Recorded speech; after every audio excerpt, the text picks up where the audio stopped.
Em Mateus capítulo 12,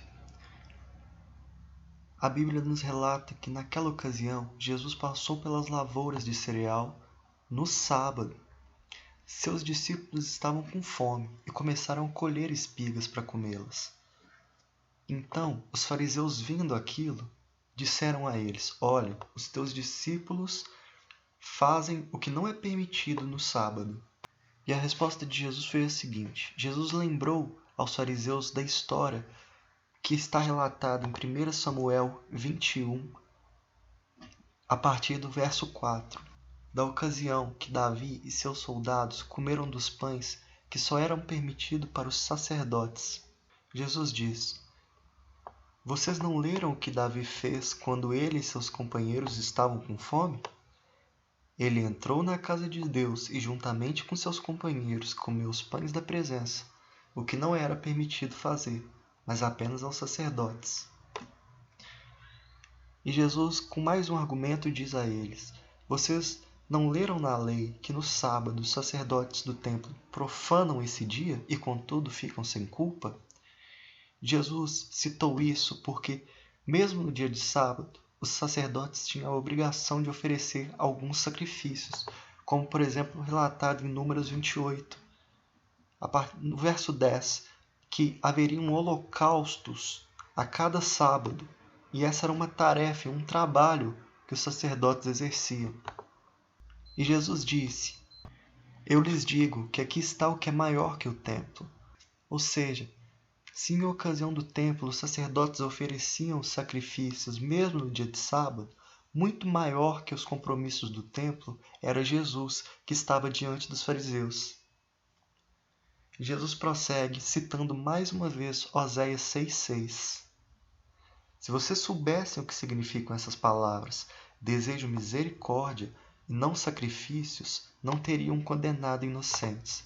Esse é o texto de Oséias 6,6 que Jesus citou. Prosseguindo no 8, pois o Filho do Homem é Senhor do sábado. Saindo daquele lugar, dirigiu-se à sinagoga deles. Estava ali um homem com uma das mãos atrofiada. Procurando um motivo para acusar Jesus, eles lhe perguntaram, os fariseus perguntaram: É permitido curar no sábado? E Jesus mais uma vez respondeu com bom senso: Qual de vocês, se tiver uma ovelha e ela cair num buraco no sábado, não irá pegá-la e tirá-la de lá? Quanto mais vale um homem do que uma ovelha. Portanto, é permitido fazer o bem no sábado. E Jesus curou aquele homem, dizendo a ele: Estende a mão. Ele a estendeu e ela foi restaurada, e ficou boa como a outra. E os fariseus, eles saíram daquele lugar e começavam a conspirar sobre como poderiam matar Jesus. E sabendo disso, Jesus se retirou daquele lugar. E muitas pessoas o seguiram, e ele curou a todos os doentes que havia entre eles. E ele advertia que eles não dissessem quem ele era. Isso aconteceu para que se cumprisse o que foi dito pelo profeta Isaías. Eis o meu servo a quem escolhi, o meu amado em quem tenho prazer. Porei sobre ele o meu espírito, e ele anunciará justiça às nações. Não discutirá nem gritará, ninguém ouvirá sua voz nas ruas. Não quebrará o caniço rachado, não apagará o pavio fumegante, até que leve a vitória, a justiça. Em seu nome, as nações porão sua esperança. Essa profecia se encontra em Isaías 42, a partir do verso 1.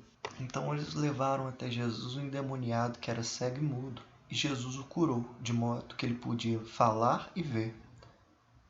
E todo o povo ficou atônito e disse: Não será este o filho de Davi? Mas os fariseus, ouvindo aquilo, disseram: É somente por Beelzebul, o príncipe dos demônios, que ele expulsa demônios.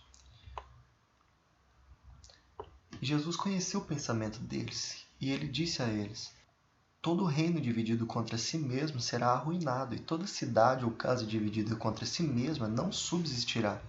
Se Satanás expulsa Satanás, está dividido contra si mesmo. Como então subsistirá o seu reino?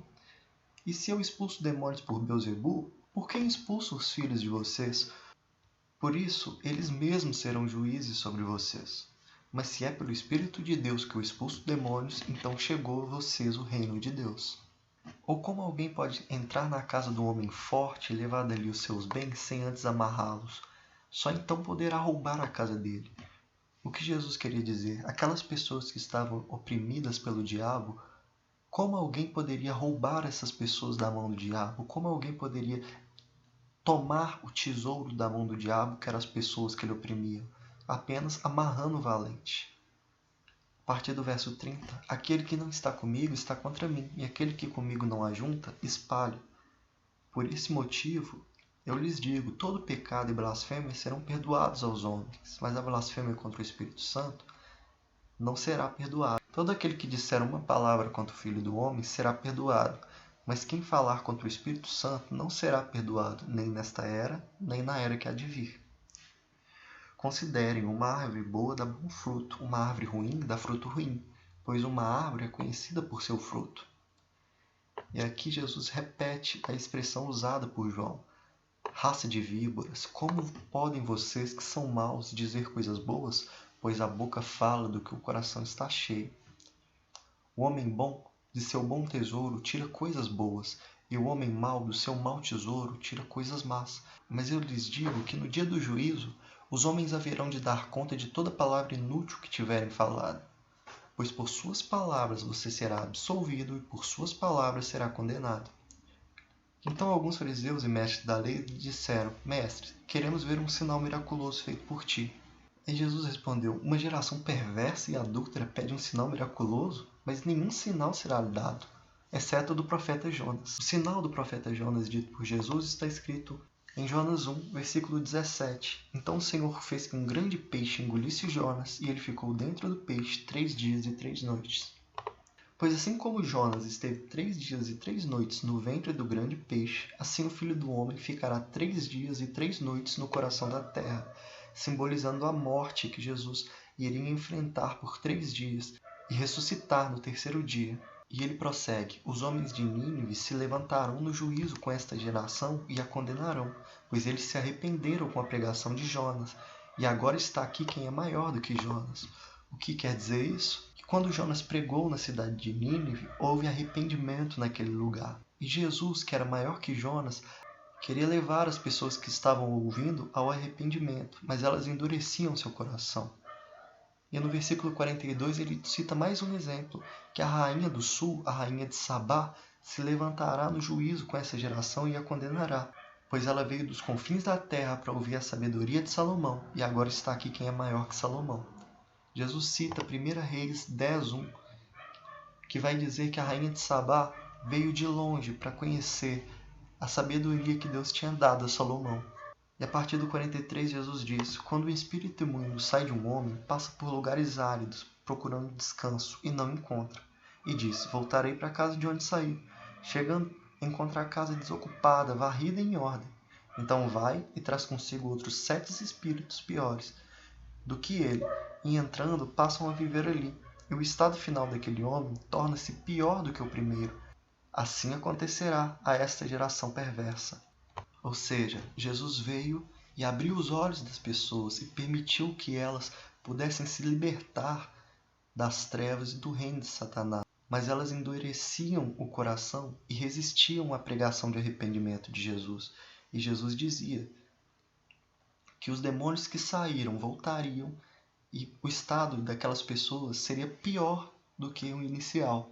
E falava ainda Jesus à multidão quando sua mãe e seus irmãos chegaram do lado de fora querendo falar com ele. E alguém disse a Jesus, sua mãe e seus irmãos estão lá fora e querem falar contigo. E Jesus disse, quem é minha mãe e quem são meus irmãos? Perguntou ele.